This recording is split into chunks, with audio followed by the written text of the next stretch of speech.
Manual completo de Ascensão, capítulo 12.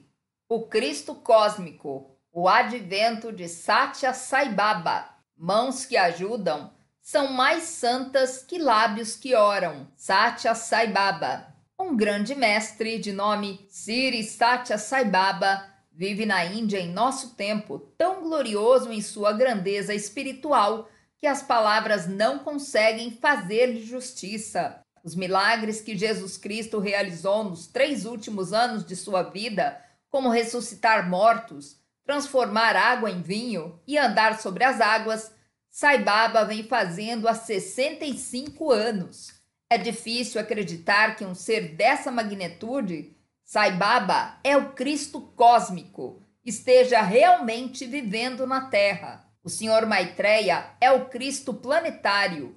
Ele é o dirigente da hierarquia espiritual para este planeta. Sai Baba é o equivalente cósmico. Assim, de fato, o Cristo planetário e o Cristo cósmico estão nesse planeta ao mesmo tempo.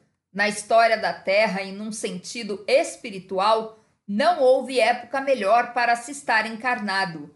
A vinda de Sai Baba foi profetizada há mais de 5.000 anos no Mahabharata, um dos livros sagrados da Índia. Ele contém o Bhagavad Gita, que narra, repito, a história de Krishna, a encarnação passada do Senhor Maitreya.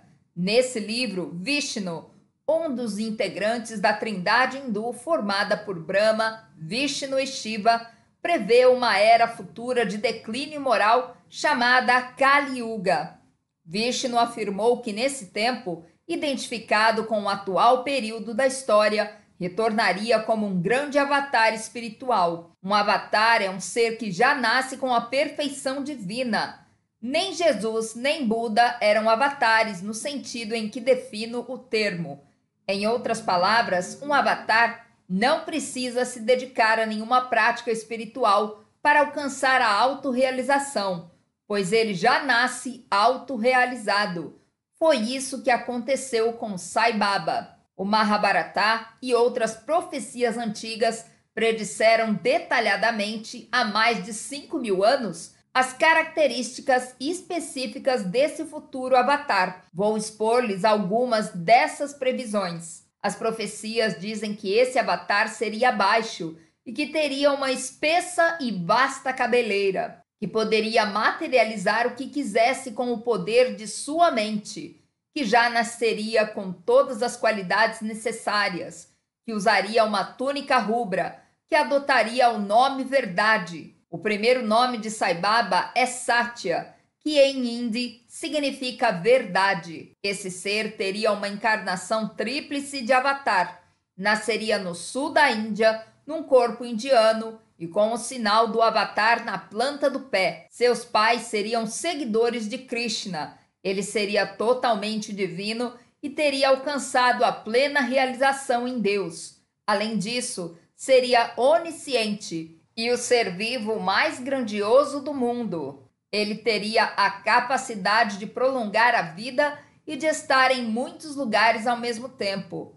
Todos os que os vissem se beneficiariam imensamente com isso.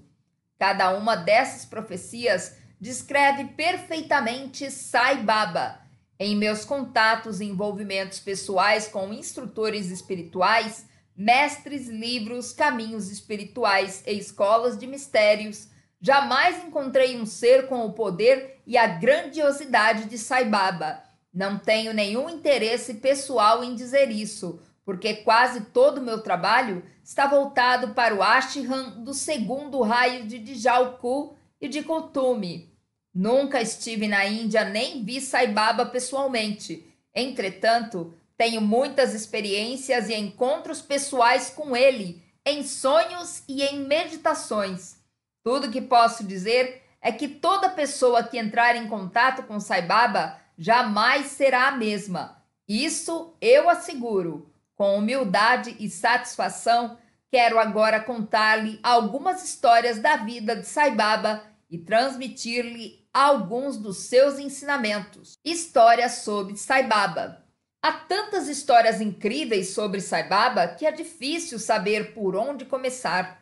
No momento do seu nascimento, instrumentos musicais começaram a tocar sozinhos. Quando criança, ele podia materializar lápis, doces, alimentos ou o que precisasse, como se tirasse tudo do ar. Por ocasião de uma das festas sagradas dos hindus, quando todos os homens santos desfilam em pequenos carros alegóricos, as pessoas que observavam o desfile viram Sai Baba, então com 5 anos, sentado no lugar de honra do carro principal. Elas perguntaram por que aquela criança estava sentada ali. Todos os santos e rishis responderam que aquela criança de 5 anos de idade viria a ser o guru daquelas pessoas. Aos 13 anos, Sai Baba foi picado por um escorpião e ficou desacordado por 24 horas. Quando acordou, todos os seus familiares estavam à sua volta. Disse-lhes que na sua vida anterior havia sido o grande santo e avatar Shirdi Sai Baba. Os familiares e os amigos que estavam presentes não acreditaram nele. Shirdi Sai Baba foi um dos maiores santos da Índia no final do século XIX e início do século XX. Ele foi também um avatar. No seu tempo, muçulmanos e hindus se odiavam, mas isso não impedia que ambos venerassem Shirdi Sai Baba. Ele tinha muitos dos mesmos poderes que Sai Baba tem nessa existência. Em seu leito de morte, Shirdi Sai Baba havia dito a seus devotos que renasceria 8 anos após sua morte, numa determinada vila no sul da Índia. 8 anos depois, nasceu Sai Baba, cumprindo a promessa. Contudo, a família e os amigos de Sai Baba não acreditaram nele. Então, o menino apanhou um vaso de flores e o jogou ao chão.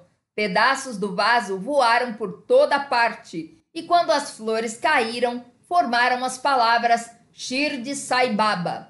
Foi pouco depois desse incidente que ele disse à sua família: "Meus devotos estão esperando por mim. Estou saindo de casa para sempre." Sai Baba saiu de casa e iniciou a formação do seu ashram, outra história da infância. Na escola, todas as outras crianças o chamavam de guru, e ele ensinava-lhes cantos religiosos e as orientava na encenação de peças teatrais espirituais. Um dia, entretanto, durante a aula, um professor substituto o acusou injustamente de mau comportamento e o pôs de castigo no fundo da sala, de pé numa cadeira. Ele só poderia sair dali com autorização. Quando a sineta para o intervalo tocou, todas as crianças saíram, menos Sai Baba, que teve que continuar de castigo.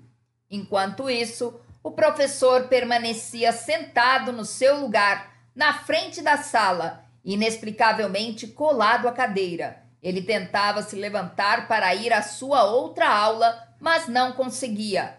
O professor seguinte chegou e perguntou-lhe por que ele ainda não havia saído. O professor substituto explicou sua estranha situação.